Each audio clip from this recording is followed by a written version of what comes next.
augusts 4. varētu simbolizēt tādu kā tēlu simbolu nenoteiktā laikā, kas raksturotu šīs dziesmas materiālu, domu, idejas, tās emocijas, kas šeit ir.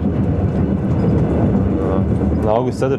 Tas ir arī tāds tiešām karalisks tēls, kas varbūt kaut kad pirms vairākiem simtiem gadu atpakaļ feodālās sistēmas laikā droši vien bija kaut kādi mužnieki vai karaļi, un tad viņi arī bija kā tādi simboli cilvēkiem un pilsētām, un tas ir tāds simbols. Bet no otras puses, augusts 4. ja tu apgriez otrādi, 4. augusts, tad tā ir mana dzimšanas diena. tad tas ir tāds tiešāks, varbūt, no kā tas ir nācis patiešām.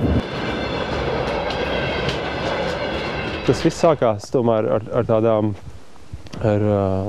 nejaušām idejām un varbūt vienkārši vēlmi izpausties.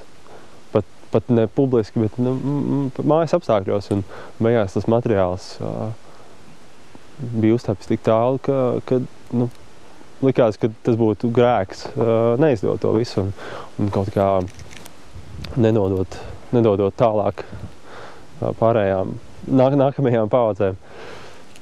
Tā kā, gandarījums ir liels un, protams, vēl lielāks gandarījums ir par plati, kuru tu vari turēt rokās un teikt, ka jā, tur iekšā ir tas, ko es esmu ierakstījis.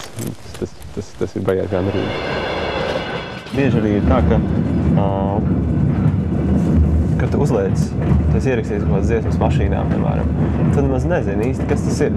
Tev tik daudz tās dziesmas, tik daudz MP3, ka beigās īsti nesaproti.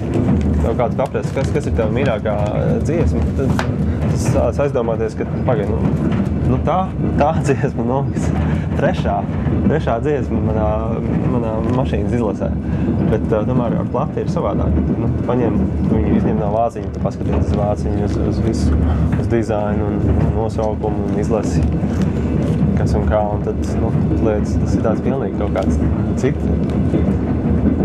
cita dimensija. Tas pirmais impulss laikam bija mūzika, tā sajūta, tas grūvs, un tad tika pieskaņoti teksti.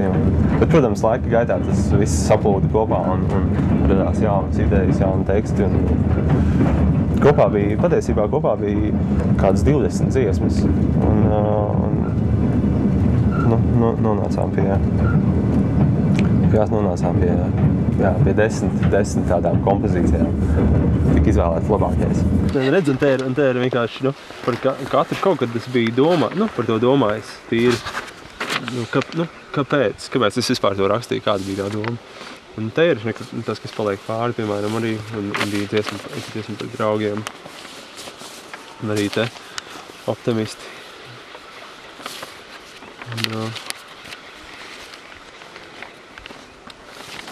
Un kā teksti mainās, kā tiek kaut kas izsvītrots un tiek rakstīts jauns. Ir dziesmas, kurās ir šis vēstījums vairāk izteikts, un ir dziesmas, kuras ir vairāk par varbūt attiecībām ar cilvēkiem. Kā piemēram tas, kas paliek pāri, kas ir otrais skaņdarbs, tas ir tiešām par cilvēku attiecībām, kaut kādu savstarpējo miedarbību, kā mēs viens otru ietekmējam. Tāpat mūsu politika. Tur ir, tā noteikti nav par īsto politiku, bet drīzāk par dažādām cilvēku grupām, kas dzīvo vienā vienotā telpā, bet tomēr ir atšķirīgas un dzīvo tādu paralēlu dzīvi. Katra ar savu politiku. Un kāpēc mūsu politika?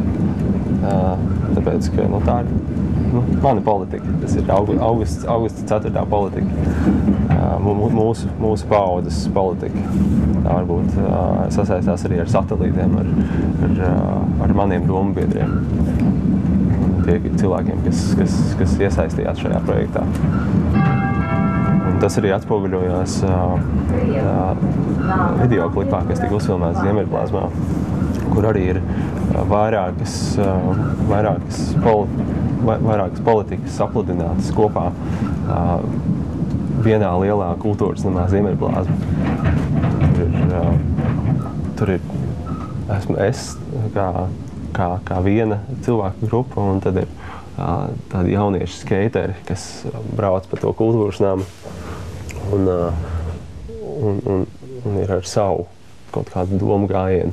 Un mēs ir kā esam kopā, bet tajā pašā laikā dzīvojam tādas esam paralēlās pasaulēs.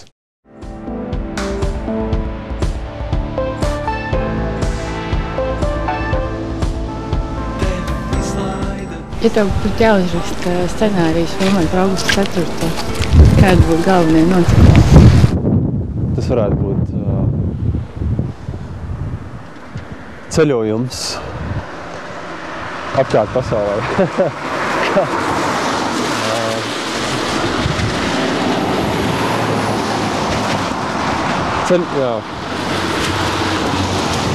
Apmēram šādā pašā laikā ceļojums apkārt pasaulē. Vai arī rudenī, kad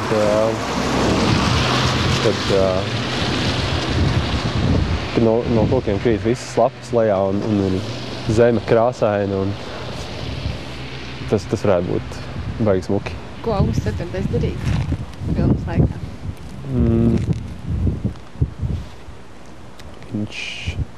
Ko viņš varētu darīt?